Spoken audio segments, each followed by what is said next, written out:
17절은 이 일 후에라는 기록으로 시작되고 있습니다. 도대체 이 일이 무엇이었는지부터 한번 우리가 생각을 해보겠습니다. 이 일에 대하여 몇 가지로 제가 설명을 드리겠습니다. 먼저 7절입니다. 땅에 비가 내리지 아니하므로 얼마 후에 그 시내가 마르니라 라는 구절로 엘리야의 두 번째 여행을 시작하고 있습니다.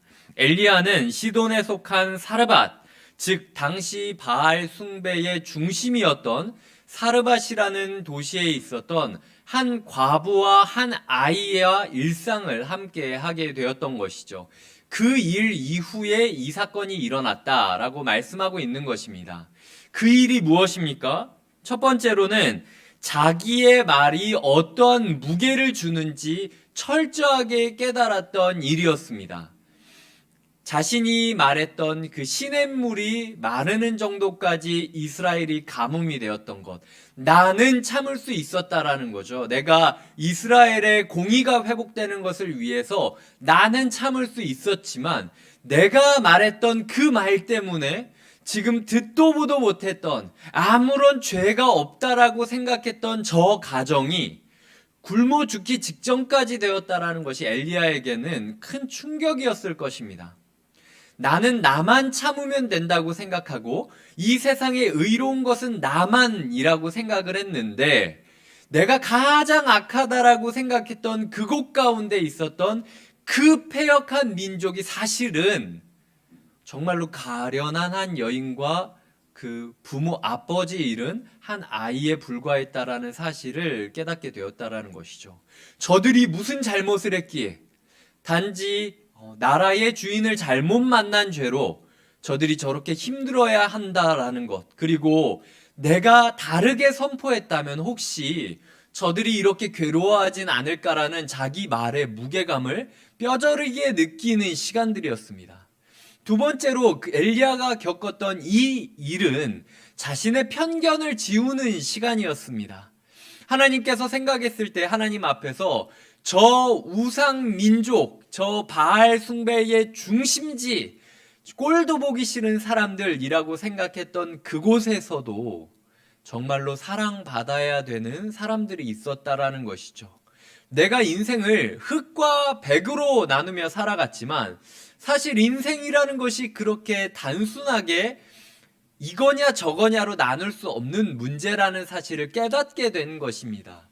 그래서 앞으로는 내가 이해되지 않는 상황이나 내가 쉽게 사람을 판단하는 상황이 온다 할지라도 사람을 쉽게 판단하지 말고 쉽게 단정 지으면 안 되겠다라는 생각을 하게 되었던 것이 엘리야가 겪었던 이 일 후에 있는 사건입니다.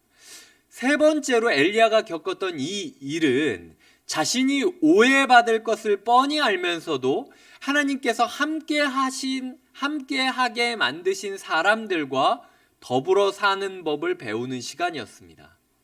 엘리야의 가족이 어디 있었을까요? 엘리야가 왜 모든 것을 버리고 사마리아 왕궁까지 뛰어들어서 1절에서 그렇게 놀라운 선포를 하는 것일까요? 엘리야의 가족들을 이세벨이 찾아서 죽일 수도, 인질로 만들 수도 있는데도 불구하고 이 엘리야의 가족들이 나타나지 않은 이유가 무엇일까요? 그리고 그리 시냇가에 엘리야가 홀로 오랜 시간 숨어져 있는데도 불구하고 그 가족들이 그를 찾았다라는 기록이 없는 것은 왜일까요? 성경은 구체적으로 이 이유에 대해서 말하고 있지는 않습니다. 하지만 분명히 가족들에 대한 언급이 들어가야 되는 그 순간, 그리고 우리가 생각했을 때 상식적으로 우리가 아는 아합 왕과 이세벨이라면은 누구보다도 엘리야의 가족을 볼모 삼을 것을 알면서도 불구하고 그렇게 하지 않았다라는 것을 통해서 추측해 볼 때 엘리야의 가족들이 없거나 엘리야는 아니면 가족들을 잃어버린 상황이었을 것입니다. 혹은 그가 디셉으로 길르앗에 우거하게 된 그 계기가 혹시라도 가족을 잃어버리고 홀로 남은 채로 이주 노동자가 된 것이 아닐까 생각할 수도 있고, 또는 더 심하게 상상을 해본다면은 그가 디셉에서 어떻게든 가족을 살리려고 길르앗까지 와서 일을 했지만 여러 이유로 인하여 가족을 떠나보내고 그 가운데 말씀을 묵상하던 중 하나님의 말씀을 만나게 되어 그 분노함 때문에 이스라엘의 죄를 고발하려고 아합 왕에게 달려간 것일 수도 있습니다. 이 가족에 대한 거는 모두 제 상상입니다. 하지만 그럼에도 불구하고 지금 그가 그의 가족에 대한 기록이 전혀 없는 상황에서 낯선 과부, 그것도 이방 민족의 중심이었던 과부의 집으로 들어갔다라는 사실이 이스라엘 가운데 알려지게 되었다라면 엘리야가 얼마나 조롱받았을까요? 그리고 사람들이 얼마나 엘리야의 그 모순된 모습을 비판했을지 우리는 생각해 볼 수 있을 것입니다.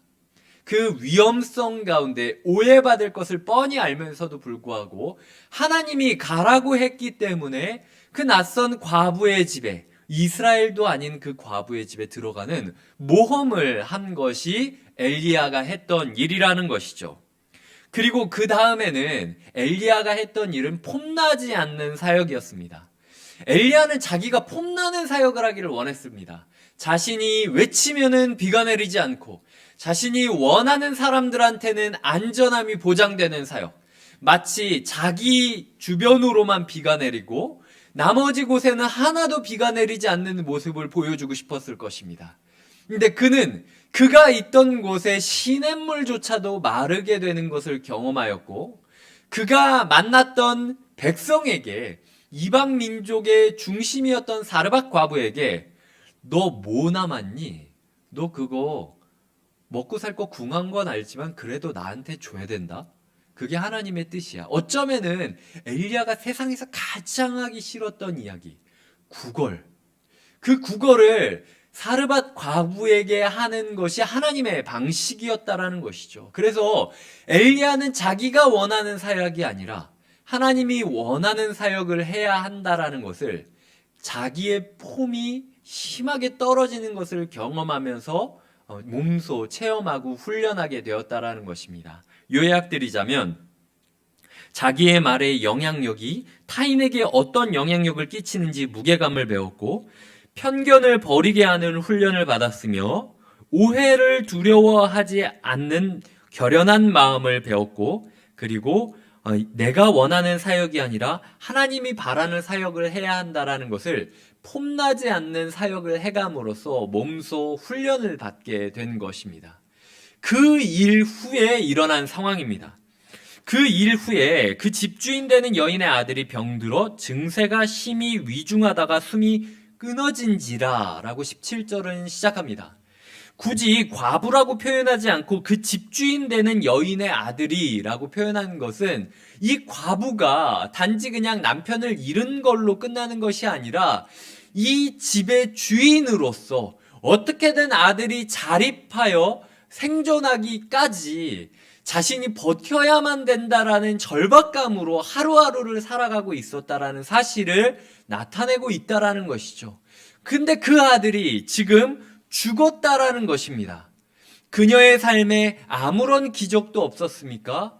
그녀의 삶에는 그녀의 윗집 다락방에는 엘리야가 살고 있었습니다. 그녀의 집 그릇에는 아직도 기름이 넘치고 있었습니다. 그럼에도 은혜의 증거와 은혜의 사람이 넘쳤음에도 불구하고 나에게 벗어날 수 없는 시험이 닥치자 이 여인의 마음은 와르르 무너지게 됩니다. 남편을 잃고 아이를 돌보는 여인의 경우 자신이 이 아이를 위해서라면 죽을 수도 있다라는 생각을 할 것이고 내가 지금 살아있는 것 또한 이 아이를 지키기 위해서라는 생각을 하면서 하루하루 살아가고 있었을 것입니다. 그런데 그 마음의 중심을 하나님이 뻔히 알면서도 불구하고 자신에게 아이를 떠나게 하는 시련을 주고 그리고 그 시련 앞에 그 선지자가 아무것도 하지 못하고 발만 동동 구르고 있는 모습을 보았을 때 그 여인의 모습이 어떤 마음이었을지 우리가 생각해 보아야 한다라는 것이죠. 그 여인은 엘리야에게 외쳤습니다. 왜 나의 마음을 이렇게 희망 고문해서 그냥 죽게 만들지? 왜 내 마음을 그렇게 뒤흔들어 놓고 이제 내 아들을 뺏어가는 거냐고. 내가 도대체 어떻게 하면 좋겠냐고. 나를 그렇게 갖고 놀면 좋냐고. 그래, 네가 원하는 대로 나 이방 민족의 과부다. 내가 받은 벌 다 나 잘 몰랐지만 내가 살고 있는 곳이 이방 민족을 섬기는 곳이기 때문에 내가 그렇게 징벌받은 거라고 합시다. 그런데 괴롭히려면 나만 괴롭히지 내 아이들은 왜 건드립니까? 그게 당신이 말하는 하나님의 사랑입니까? 하나님의 공입니까? 라고 이 여인은 엘리야에게 이야기하고 있다라는 것이죠. 자신의 죄책감이 뼈저리게 느껴지면서 할 수 있는 것은 자기 심장을 죄책감으로 찔러대는 일밖에 할 수 없었던 그 여인을 마주한 엘리야는 절망했습니다. 왜냐하면 아무것도 없고 마지막 끼니를 먹고 죽으려고 했던 그것조차도 하나님의 명령을 따라서 자기에게 주었던 여인이었고 자신을 다락방에 모셨습니다. 그 당시 이스라엘에게 있어서 다락방이라는 곳은 귀중한 손님들을 모시는 곳이었습니다. 왜냐하면 중동 지방에서는 기본적으로 아래층, 1층에서는 조금 환경적으로 덥기도 하고 습하기도 하고 텁텁하기도 하고 조금 쉽지는 않았어요. 오히려 다락방에 올라가야 통풍도 잘 되고 조금 좋은 환경 가운데 있었습니다. 그렇기 때문에 좋은 손님을 만났을 때 손님을 다락방에다 모시는 것이 당시의 전통이었는데 이 여인은 엘리야를 그저 식솔로 여기고 객으로 여긴 것이 아니라 정식 손님으로 여겨서 가장 좋은 게스트하우스를 제공했다라는 것이죠. 그렇게 자기에게 모든 것을 걸고 호의를 베풀었고 이 낯선 환경 가운데 나에게 두 번째 가족이 되어 주었던 이 과부의 가정을 하나님이 파괴시켰다라는 것을 보았을 때 엘리야는 혹시라도 내가 잘못 선포했기 때문에 내가 하나님의 말씀이 있기도 전에 내 뜻과 내 생각과 내 감정과 내 열심으로 내가 사역했던 것 때문에 이 사람들이 억울하게 피해를 보고 있는 것은 아닐까라는 생각을 했다라는 것이죠.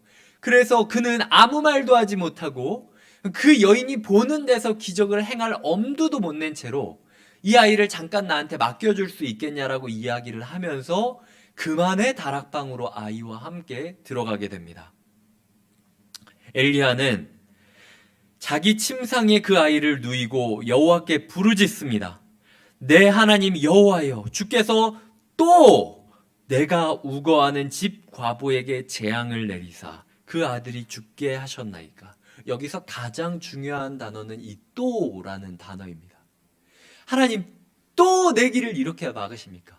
하나님 또 이 죄 없는 사람들을 괴롭히십니까?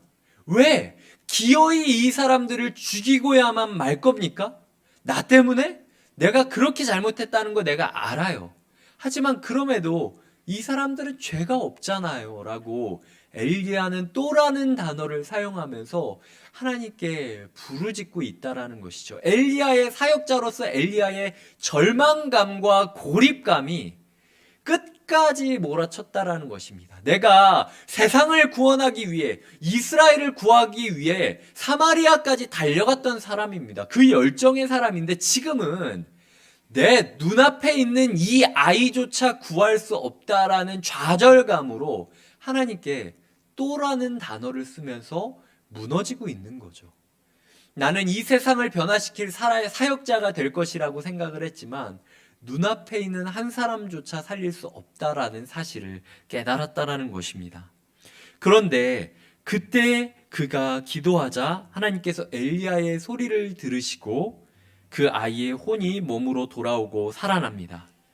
엘리야가 그 아이를 안고 다시 내려가고 그리고 여인에게 그 아이를 주었을 때 그 여인은 이렇게 얘기합니다. 24절입니다. 여인이 엘리야에게 이르되 내가 이제야 당신은 하나님의 사람이시요 당신의 입에 있는 여호와의 말씀이 진실한 줄 아노라 하니라. 이미 여인은 18절에서 여인이 엘리야에게 이르되 하나님의 사람이여 당신이 나와 더불어 무슨 상관이 있기로 내 죄를 생각나게 하고 또 내 아들을 죽게 하려고 내게 오셨나이까 라고 말한 적이 있습니다. 그녀는 이미 엘리야를 하나님의 사람이라고 부르고 있는 거예요. 근데 24절에서 진실로 내가 당신이 하나님의 사람이 되었다라고 고백하게 됩니다.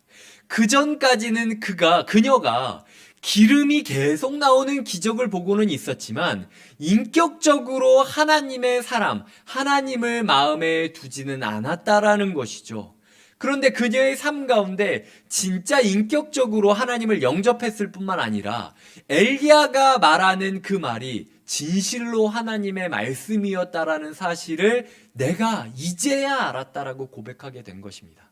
엘리야가 17장 1절부터 그렇게 원하던 사역의 열매가 지금 이 순간 열매를 맺게 되는 것입니다. 그 비결이 무엇이라고요? 엘리야가 골방에서 기도했기 때문이라는 것이죠. 엘리야가 그릿 시냇가의 훈련을 지나쳐버리지 않고 지금 내가 서 있는 현실 가운데 의도적으로 그릿 시냇가를 만들어내는 훈련을 펼쳤기 때문에 하나님께서 그 훈련 가운데 역사하셔서 생명을 보내주셨다라는 것입니다. 오늘 본문을 보면은 구조적으로 이렇게 돼 있습니다. 일단 18절을 보시면 여인이 엘리야한테 말합니다. 이걸 제가 A라고 이야기를 할게요. 24절 맨 마지막 절을 보면 여인이 엘리야한테 말합니다. 그러니까 포장지처럼 이 여인이 엘리야한테 말하는 장면이 나오는 거죠. 19절은 B입니다. 엘리야가 그녀에게 말합니다. 그리고 23절은 엘리야가 그 아이를 안고 그의 어머니에게 주며 말합니다. 그 중심에 무엇이 있냐? 여인의 말과 엘리야의 말 사이에는 엘리야가 하나님과 대화하는 기도의 부르짖음이 있었다라는 거죠. 그리고 처음으로 여호와께서 엘리야의 목소리를 들었다라고 기록이 되어 있습니다.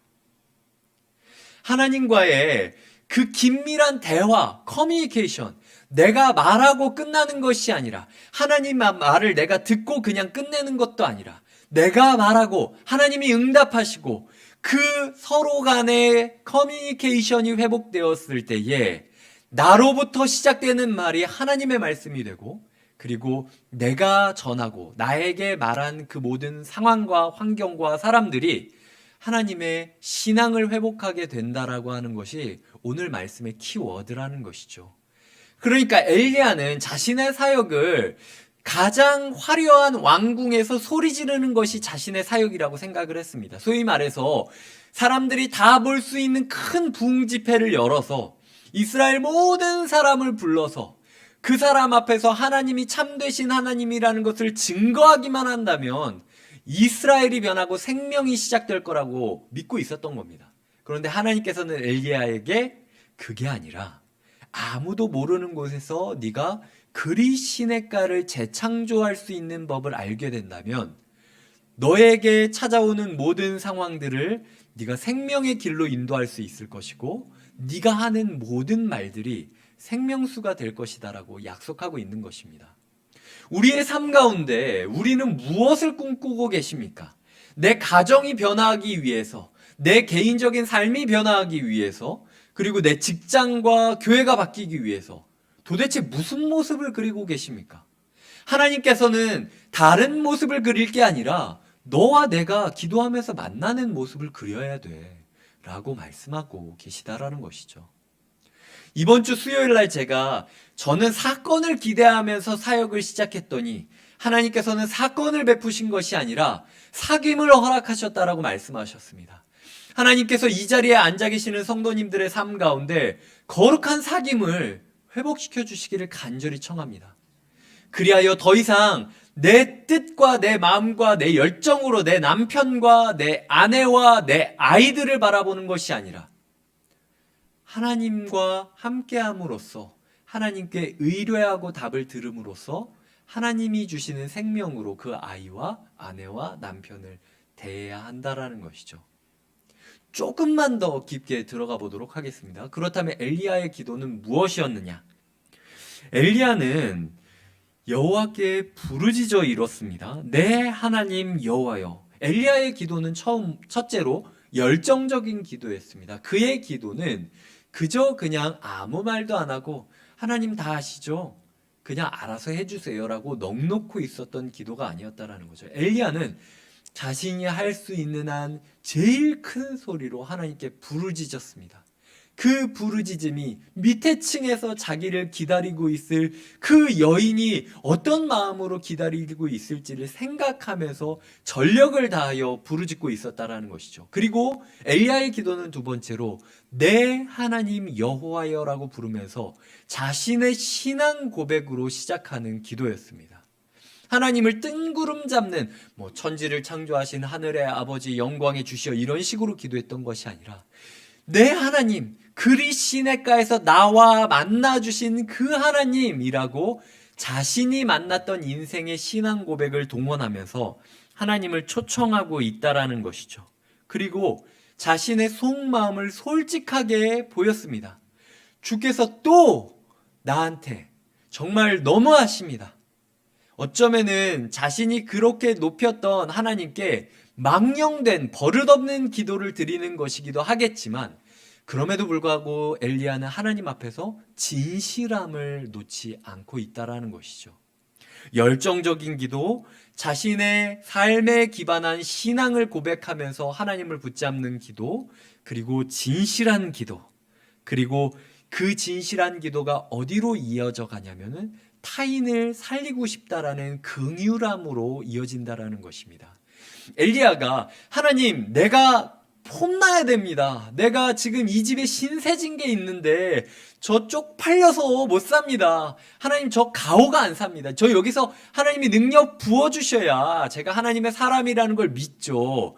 이런 식으로 기도했다라는 게 아니죠. 지금 이 순간만큼은 엘리야가 하나님께 체면도 따지지 않고 버릇없게 소리 지를 정도로 하나님, 저 정말로 얘를 내 아들처럼 사랑하고 있었는데 라고 이야기를 하면서 자신의 몸을 3번 굽혀 그에게 닿게 합니다. 다 식어버린 몸에 자기의 온기를 전달해 주면서 하나님, 내 온기를 뺏어서 이 아이에게 넣어주셔도 됩니다. 제가 비록 하나님의 사람으로서 큰 야망을 갖고 이 시대 가운데 하나님, 내 말이 없으면 비가 내리지 않을 거라고 선언했던 사람이지만 저 죽어도 좋습니다. 제 온기를 이 아이한테 넣어주시고 이 아이가 그냥 외치게 해주세요. 그게 내가 바라는 겁니다. 이 아이, 내 혼이 내 코끝으로부터 빠져나가서 내가 몸을 닫고 있는 이 아이에게 들어갔으면 좋겠습니다. 그래서 오히려 내가 시체가 되고 이 아이가 살아남으로써 이 여인이 하나님을 믿을 수 있다면 내가 죽어도 좋습니다라고 이 사람은 기도를 하기 시작한 것이죠. 어느새 이 사람의 패러다임 가운데 있었던 이스라엘이냐 우상 숭배자냐는 그런 선이 없어진 겁니다. 그리고 이 사람이 갖고 있었던 사역의 형태도 없어진 거죠. 자기가 여태까지 그리고 있었던 멋진 사역의 모습이 다 필요 없다라는 겁니다. 안 해도 좋으니까 얘만 살려달라고 지금 기도를 하고 있는 거죠. 자기의 모든 것을 걸고 단 한 영혼만 살려달라고 구원하고 기도했을 때 하나님께서는 그것을 생명이 부활하는 부활의 역사로 시작을 하고 열매를 맺게 하고 계시는 것입니다. 성경 안에서 제가 찾기로는 이전까지 부활했다라는 기록이 없습니다.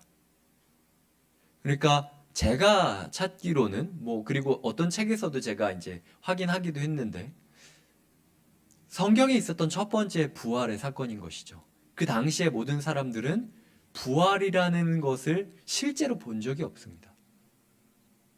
하나님께서 한 사람을 통하여 그는 그저 비가 내리지 않다가 비가 내리게 함으로써 사람들의 마음이 조금 충동질되고 하나님께 굽혀지는 모습을 그렸을 뿐인데 그가 평생 상상도 하지 못했던 부활 사건이 지금 그의 역사를 통하여 그의 기도를 통하여 시작되게 되었다라는 것이죠. 하나님께서 우리에게 원하시는 기도가 바로 그건 겁니다. 오늘 나를 위하여 이 자리에 왔지만 그리고 내가 조금 잘 되면은 내가 조금 폼나면은 뭔가 잘 될 거라고 생각을 하지만 어느 순간 하나님, 저는 폼나지 않아도 좋습니다. 저 은혜 못 받아도 좋아요. 저 못 살아도 좋습니다. 저 아파도 좋아요. 저 죽어도 좋습니다. 내 아이가 살 수 있다면 내 모든 것을 주님께 드리고 싶습니다. 라고 호흡까지도 그 아이에게, 사랑하는 대상에게 주겠다라고 결단하는 기도를 할 때 하나님께서 그 가문을 일으켜 주실 것이고, 하나님께서 그 가정을 세워주실 것이며, 하나님께서 교회를 세워주실 것이고, 하나님께서 이 세상은 절대로 알 수도 없었던 놀라운 기적을 새 페이지 가운데 우리를 통하여 기록하게 해주신다라는 것을 믿으셔야 합니다. 말씀을 맺겠습니다. 엘리야의 그 다락방에서의 기도를 통하여 이 여인이 어떻게 변하는지 생각해 봅시다. 이 여인은 껍데기뿐인 신앙 고백을 했고, 그리고 그 마음 가운데 죄책감이 가득했습니다. 그런데 마지막에는 그 여인이 확신과 감사 가운데 하나님의 엘리야의 신앙을 자기의 신앙으로 고백하게 만든다라는 것이죠. 엘리야의 사역자로서의 그 열매가 자기 만족도에 있지 않았다라는 겁니다. 하나님의 사람이 살아나는 그 초현실적인 구체적인 변화를 통해서 엘리야는 사역의 열매를 보게 되었다라는 것입니다. 우리 마음 가운데 확신이나 평안이 있느냐 없느냐로 오늘 이 밤을 평가하지 않으셨으면 좋겠어요. 오늘 우리가 정말로 목숨을 다하여 누군가를 위하여 기도한다면 하나님께서 그 사람의 영혼을 실제적으로 구원해 주시고, 불안과 죄책감과 껍데기뿐인 신앙에서 참된 감사와 자기의 신앙을 고백하는 놀라운 열매로 곁에 있는 교회 가운데 역사하실 것을 신뢰합니다. 이 시간 함께 찬양하고 기도하겠습니다. 아까 우리가 찬양했던 찬양입니다. 성령이 오셨네. 허무한 시절 지날 때, 깊은 한숨 내쉴 때 그런 풍경 보시며 탄식하는 분 있네. 어쩌면 우리가 엘리야가 되기 이전에 주님께서 우리의 엘리야가 되주셔서 정말로 아무것 아니었던 어린아이와 같은, 그저 아프다 죽기밖에 했던 그 어린아이와도 같은 우리를 살려주셨고, 그리고 아무것도 할 수 없이 무력한 여인과도 같았던 우리를 주님께서 회복시켜 주신 것입니다. 그 주님을 기억하며 함께 찬양하겠습니다.